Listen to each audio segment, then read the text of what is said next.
ఆ గ్రామం ఆదర్శ పంచాయతీగా మంచి గుర్తింపు పొందిన గ్రామం. జాతీయ రహదారికి ఆనుకొని ఉన్న గ్రామం బుడుమూరు. శ్రీకాకుళం జిల్లా లావేరు మండలం బుడుమూరులో సుమారు 250కి పైగా దళిత కుటుంబాలు నివసిస్తున్నారు. వీరికి గతంలో ప్రభుత్వం కేటాయించిన 2 ఎకరాల్లో శ్మశాన వాటిక ఉంది. కానీ ఎవరైనా మృతి చెందితే వారికి అంత్యక్రియలు నిర్వహించడానికి ఆ శ్మశాన వాటికకు వెళ్ళాలి. 30 ఏళ్లుగా తమకు అంత్యక్రియ చేసుకునే శ్మశాన వాటికకు వెళ్లాలంటే చాలా ఇబ్బందులు పడుతున్నామని ఆవేదన వ్యక్తం చేస్తున్నారు. జాతీయ రహదారిపై మృతదేహంతో నిరసన చేస్తున్న గ్రామస్తులతో మా ప్రతినిధి రాంబాబు మరిన్ని వివరాలు అందిస్తారు. సంబంధించి లావేరు మండలంలో బుడుమూరు గ్రామంలో గత 100 సంవత్సరాలుగా అయితే మాత్రం శ్మశానానికి అయితే మాత్రం దారి లేకుండా ఈ దళితులకి శ్మశానం ఉందో ఆ శ్మశాన వాటికి వెళ్లేందుకు దారి లేకుండా అయితే చాలా ఇబ్బంది పడుతున్నామని చెప్తున్నారు. ఇళ్లలోనే వరుస మరణాలతో వాళ్ళైతే అంత్యక్రియలు చేసుకునేందుకు చాలా ఇబ్బంది పడుతున్న పరిస్థితి కనిపిస్తుంది. ఈ నేపథ్యంలో ఈ రోజు ఒక యువకుడు చనిపోయిన పరిస్థితి కనిపిస్తుంది. ఆ యువకుడు హృదయంతో ఆల్రెడీ ఈదిలో వచ్చి తన గ్రామ నడిబొట్టులో అయితే మాత్రం వాళ్ళు నినాదాలు చేస్తున్నారు. చెప్పండి, ఇప్పుడు పరిస్థితుల్లో ఎందుకు మీరు ఈ హృదయం పట్టుకొని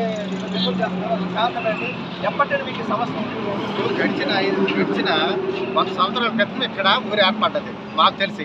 అయితే అప్పటి నుంచి కూడా ఊరున్న దగ్గర మాలపిల్లి ఉంటుంది. ఆ మాలపిల్లిలో ఉన్నటువంటి 200 గడప ఎస్సీలు ఉన్నాం. ఇందులో ఎవరు చనిపోయినా సరే మా పూర్వీకులు కూడా ఇదే సమస్యతో వచ్చారు. ఇంత అభివృద్ధి చెందుతున్నటువంటి టైంలో కూడా, ఇంత నాలెడ్జ్ ఇంత ఎన్లార్జ్ అవుతున్నటువంటి టైంలో కూడా ఒక రోడ్డు పక్కనే నేషనల్ హైవే పక్కన ఉన్నటువంటి గ్రామానికి శ్మశానానికి దారి లేదనేది అందరికీ సిగ్గుచేటు. ఎందుకంటే మేము ఎన్నో వినతులు ఇచ్చాం, ఎంతోమందికి చెప్పాం, ఎవరి వల్ల కూడా మాకు ప్రయోజనం లేకపోయింది. ఈ గ్రామంలో ఉన్నటువంటి దళితుల పట్ల ప్రత్యేకంగా ప్రజాప్రతినిధులకి అయితే ఎలాగ వివక్షత ఉంది, గ్రామంలో ఉన్న వాళ్ళకి కూడా వివక్షత అనేది ఉంది.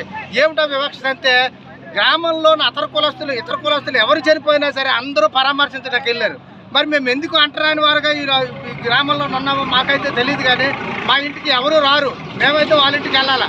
ఎవరు కూడా మమ్మల్ని పరామర్శించి ఎలాగొన్నామని పాపాన్ని పోలేదు. అంటే ఎన్ని సంవత్సరాల నుంచి మీకు ఈ సమస్య ఉంది? గతంలో ఏదైతే ఒక వ్యక్తి చనిపోతే అంత్యక్రియలు చేసుకునేందుకు వెసులుబాటు వెళ్ళేందుకు దారి ఉందా లేదా, ఇప్పుడు ఎందుకు లేదు? రికార్డెడ్గా దారి ఉండేదని చెప్పేవారు. మరి అది ఏ మాయ జరిగిందో తెలియదు. ఇదిగోండి ఈ పక్కలెళ్ళి త్రావు ఉండేదని చెప్పారు. నాగమల్లి చెట్టు పక్కలెళ్ళి త్రావు ఉండేదని చెప్పారు. తీరా మోసి మేము కలెక్టర్ గారికి రిప్రజెంటేషన్ ఇచ్చినప్పుడు విఆర్ఓ గారు, ఆర్ఐ గారు, సర్వేర్ గారు వచ్చి ఎంక్వైరీ చేసి మీ శ్మశానానికి దారే లేదయ్యా అని అన్నారు. అయితే శ్మశానం అలాట్ చేసింది ఎవరు? ప్రభుత్వమే కదా. ప్రభుత్వం అలాట్ చేసినప్పుడు దారి లేకుండా చేస్తుందా? కాబట్టి ఆ దారిని మాకు చూపించాలని ప్రధానమైన డిమాండ్ మాది.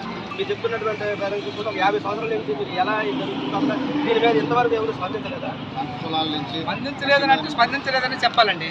ఎందుకంటే చాలాసార్లు కలెక్టరేట్కి, అలాగే ప్రజాప్రతినిధులకి, వీళ్ళందరికీ చాలాసార్లు రిప్రజెంటేషన్ ఇవ్వడం జరిగింది. కానీ రిప్రజెంటేషన్ తీసుకోవడం పక్కన పడేయడం. ఎందుకంటే మేము దళితులం కాబట్టి చేయకపోయినా మేము అడగం. ఎందుకంటే గట్టిగా అడిగే దమ్ము మాకు లేదని వాళ్ళకి ఒక ధైర్యం. ఎలక్షన్ వచ్చేటప్పుడు మాత్రం ప్రతి ఒక్క నాయకుడు ఆ పార్టీ ఈ పార్టీ అనుకుంటా ప్రతి ఒక్క నాయకుడు రావడము, ముందు మేమే కర్రలు పట్టుకొని జెండాలు మోయడం మా పనే. కానీ మాకు వచ్చేటప్పటికి న్యాయం చేయమంటే చేయరు. 100 సంవత్సరాలు కాదు, మాకు తెలియకముందు 200 సంవత్సరాలు అయి ఉంటుంది. మా ముళ్ళకంపల నుంచి నడిచెళ్ళడం, పొలాల మధ్యలో నుంచి గట్ల మీద నుంచి నడిచెళ్ళడం చాలా దౌర్భాగ్యమైన స్థితిలో ఉన్నాం. అప్పటి నుంచి ఇలా నడిచెళ్ళమేనా, లేకపోతే మధ్యలో మీకు ఒక రహదారి అనేది ఇచ్చారా లేదా? ఎప్పుడూ లేదండి.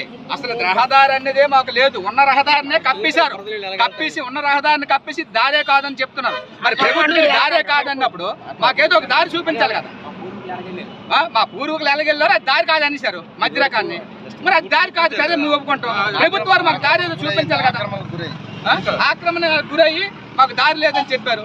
ఇప్పుడు సరే మాకు ఆ దారి ఒప్పుకొని మీరు ప్రభుత్వాలు ఏదో ఒక దారి కల్పించాలి కదా. ఎవరు ఏ విధంగా చేస్తారు? దారి ఏర్పడదని మీరు భావిస్తారు? రికార్డెడ్ ప్రకారంగా అయితే మాకు నాగవల్లి చెట్టు దగ్గర నుంచి మాకు దారి ఉండేది. ఆ దారిని మాకు సక్రమమైన దారిగా ఒక గ్రావెల్ రోడ్డు, సిమెంట్ రోడ్డు ఏదో ఒకటి వేసి మాకు రోడ్డు కల్పించండి అని 100 సార్లు మేము రిప్రజెంటేషన్ ఇవ్వడం జరిగింది. దేనికి స్పందించకుండా మా రిప్రజెంటేషన్ తీసుకొని డస్ట్బిన్లో పడేసే పరిస్థితి, కానీ ఎవరు న్యాయం చేసేది లేదు. బుడుమూరులో ఉన్నటువంటి గ్రామస్తులందరూ కూడా ప్రత్యేకించి దళితులు కాబట్టి మా సమస్యను పరిష్కరించేందుకు ఇది ఒక ప్రజాప్రతినిధి కానీ గ్రామస్థాయిలో పంచాయతీ నాయకులు కానీ దీనిపైన స్పందించాలని చెప్తున్నారు. ఏ క్షణంలోనైనా సరే ఎవరైనా చనిపోవచ్చు, ఏమైనా జరగవచ్చు. అలాంటప్పుడు వాళ్ళు తీసుకెళ్ళడానికి అనేక కష్టాలు పడుతూ చాలా ఇబ్బంది పడుతున్నామని అయితే వాళ్ళు చెప్తున్నారు. ఈ నేపథ్యంలో ఏదేమైనప్పుడు కూడా అదేవిధంగా అంటే స్థానికంగా ఉన్నటువంటి ఎమ్మెల్యే కావచ్చు, అదేవిధంగా స్థానిక ప్రజాప్రతినిధులు కాబట్టి ఈ సమస్యను గుర్తించి ఈ సమస్య పైన సమగ్రమైన నివేదిక అందించి తమకు ఏదైతే కనీసం కాలినడకనైనా ఏదో బరిల్ గౌడ్కి వెళ్ళేందుకు దారి కావాలనేది వాళ్ళు కోరుతున్నారు. ఇది